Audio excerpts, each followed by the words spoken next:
In the figure, AC equals to 26 units, AD equals to X, BE is also equals to X, DB is 9 units, DE is equals to 13 units, and the angle BDE is equal to angle BCA. Now what is the value of X?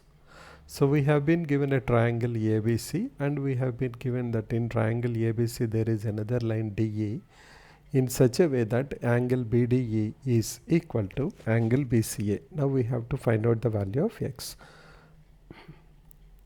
This question related to similar triangles can be asked in competitive exams and also in 10th grade CBSE or ICSE. So now which triangles are similar to each other? For that they have already given us that these two angles are equal. That means these two triangles are similar to each other. How? Let us write down.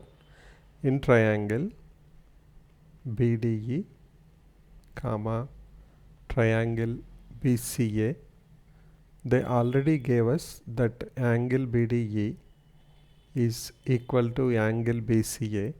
I need one more angle for similarity criteria, and I see that B is present in both the triangles.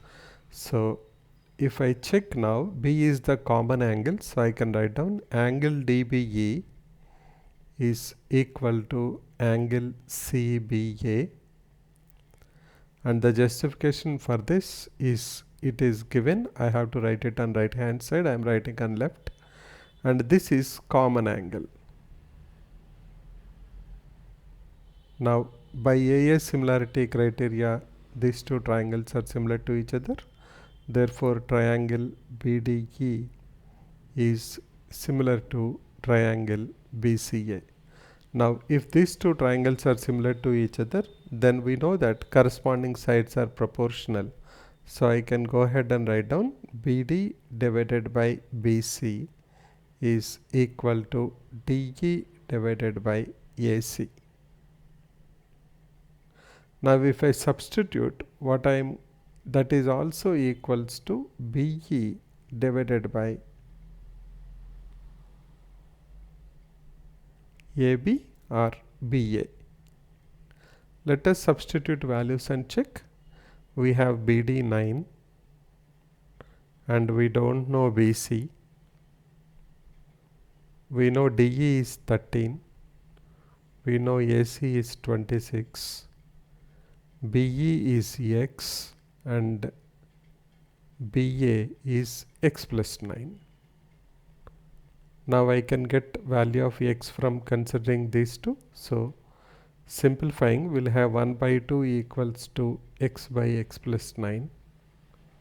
Simplifying, we will have X equals to 9. So the value of X is equal to 9. Let's have a recap of this 10th grade similar triangles. In the figure, or it can be asked in competitive exams like math counts. In the figure, AC equals to 26 units, AD equals to X equals to BE, DB is 9 units, DE is 13 units. These two angles are given. So our hint is hiding in this particular point that these two angles are equal. If those two angles are equal, then I have a common angle. So then I know this triangle is similar to this triangle. So we have triangle DBE similar to triangle CBA. Now once we have taken that, we have proven by AA similarity criteria they are similar to each other, then the corresponding sides are proportional. We know how to write the corresponding sides: 1 2 1 2 2 3 2 3 1 3 1 3. When you write them down and you see that the values what we have been supplied with substituting, you get X equals to 9.